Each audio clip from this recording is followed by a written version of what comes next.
종합제 TV 시청자 여러분, 5월 22일 오후 2시 57분입니다. 이때쯤 해가지고 지금쯤 이제 한번 정리를 할 필요가 있습니다. 이 북핵 문제를 둘러싼 이 복잡하게 진행되고 있는 한 3차원 방정식이 돌아가고 있는 지금 시점에서 이 상황을 어떻게 볼 것이며 앞으로 어느 방향으로 나아가야 한다고 생각하는지 하는 지침을 몇 가지 한번 정리를 해볼 생각이 있다고 생각을 합니다. 그렇게 해야 혼란스럽지 않습니다. 일비일희하지 않는 것입니다. 첫째, 북한 정권은 김정은은 절대로 핵을 포기할 수 없습니다. 핵을 스스로 포기할 수 없습니다. 두 번째, 전쟁을 하지 않고는 핵 보유국이 스스로 핵을 포기할 수도 없는 것입니다. 전쟁을 하지 않고는 30년 이상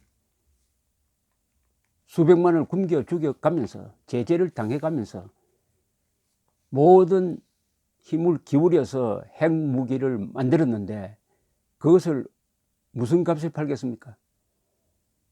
없습니다. 그것을 스스로 포기한다고 기대하는 사람이 잘못된 거죠.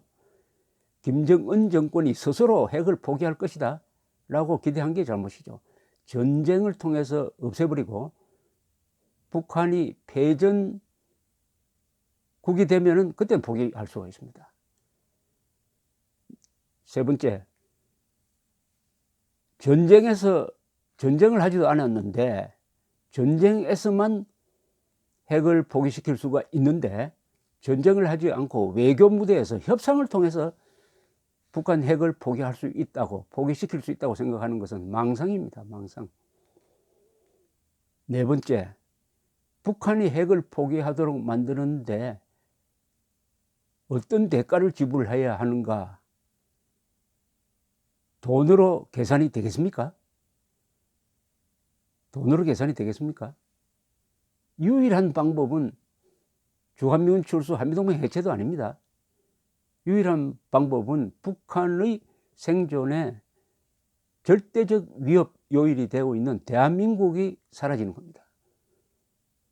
대한민국이 사라지거나 대한민국이 북한에 흡수되거나 낮은 단계 연방제 등등을 통해서 북한의 인질이 됨으로써 자유대한이 사라지는 것, 이 정도가 아니면 절대로 북한은 핵을 폐기하지 않습니다. 또 핵을 포기할 수가 없습니다. 왜냐하면 포기할 수 없는 게 핵무기를 개발한 사람들이 있고 그 기술 자료가 다 있으니까 일부러 잊어버리려고 무슨 약을 먹지 않는 한 반드시 또 만들어낼 수가 있습니다.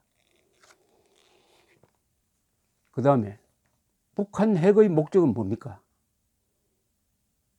세습체제 지키는 것이라고 합니다. 북한의 세습체제를 수호하는 것이다. 그런데 세습체제 수호로 끝납니까? 세습체제를 위협하는 게 대한민국이 있으면 항상 위협이 있습니다. 그러니까 북한 노동당 정권의 전략적 목표는 전략무기인 핵무기와 남한에 구축한 자신들의 정치무기인 종북 세력을 결합시켜서 대한민국을 없애는 것. 적화통일이 바로 북한 핵무장의 궁극적인 목표다. 이것을 우리가 잊어서는 안 되겠습니다. 그 다음에 무슨 대책이 있느냐, 이런 상황을 우리가 본다면은 대책은 첫째, 북한이 전쟁을 하지 않는 한은 북한의 핵을 없앨 수 없다라는 기준을 하나 정해야 됩니다. 제재를 통해서 굴복시킬 수 있을지는 모릅니다. 그러나 제재를 통해서 핵을 포기하도록 만드는 것은 불가능하다고 봐야 됩니다. 불가능하다. 그 제재는 지금 이런 제재보다 한 10배쯤 강화되고 시간도 10년 좀 더 걸릴 겁니다.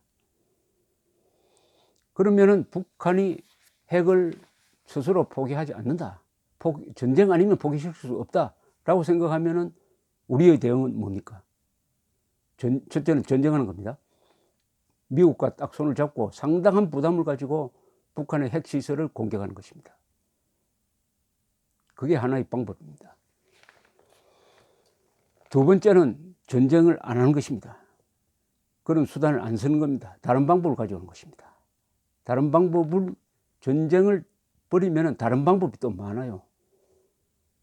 첫째는 지금의 제재를 계속하는 것입니다. 세계 전체가 이 제재에 동참하도록 더욱더욱 강화하는 것입니다.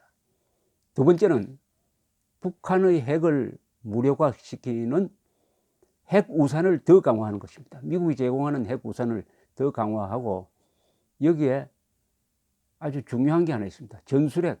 91년에 남한에서 빼내갔던 미국의 전술핵을 한국에 재배치하는 것입니다.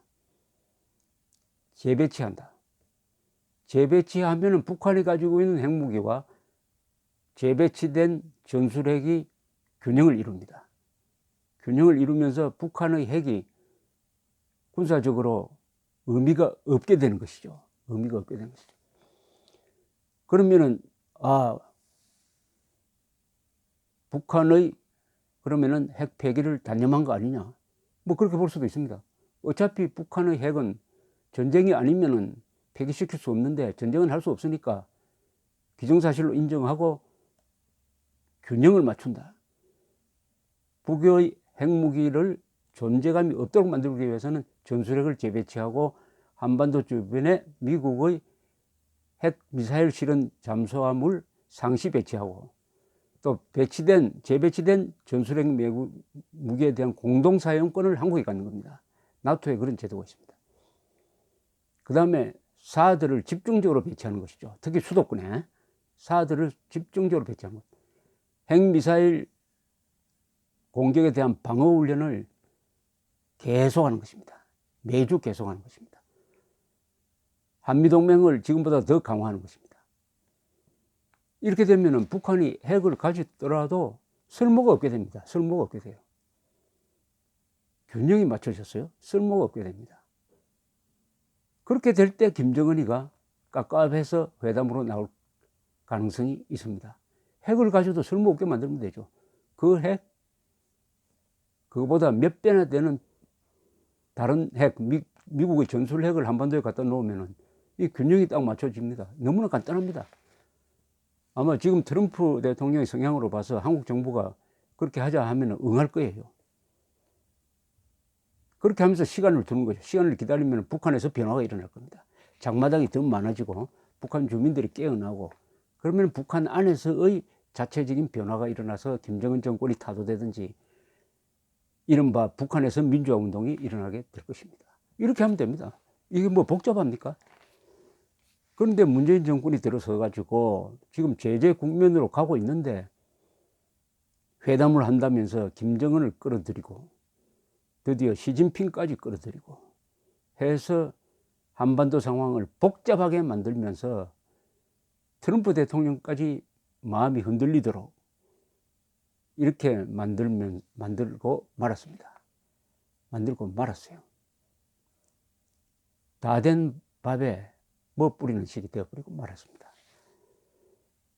이 구도가 지금 북한, 중국, 문재인 정부가 한 편이고 트럼프, 일본이 다른 편이 되는 이런 모습이 되고 말았습니다. 이게 만약 고착이 되어버리면 한미동맹은 깨지고 한국은 해양문화권에서 대륙문화권이라는 것은 바로 푸틴, 김정은, 시진핑, 독재자, 인권이 없는 자유가 말살된 그런 어두운 곳으로 우리의 생활 터전을 옮겨간다는 의미가 있습니다. 한국 사람들이 누리고 있는 이 행복의 근거인 자유, 진실, 정의, 법치, 이런 가치 기준이 무너지는 그런 삶을 선택하는다는 이야기가 있죠. 지난 70년의 대한민국의 찬란한 문명 발전은 자유민주주의 체제 그리고 한미동맹이 뒷받침되었던 덕분입니다. 한미동맹과 자유민주주의 체제를 만든 이승만 대통령, 그러니까 지금 대한민국은 공화국은 여러 번 바뀌었지만은 아직도 이승만 체제입니다. 이승만 체제가 자유민주 진영과 대한민국을 하나로 엮어서 우리가 잘 살도록 만들었는데, 문재인 대통령이 들어서 가지고 대한민국의 진로를 해양문화권에서 대륙으로 돌리려고 하고 있는 것입니다.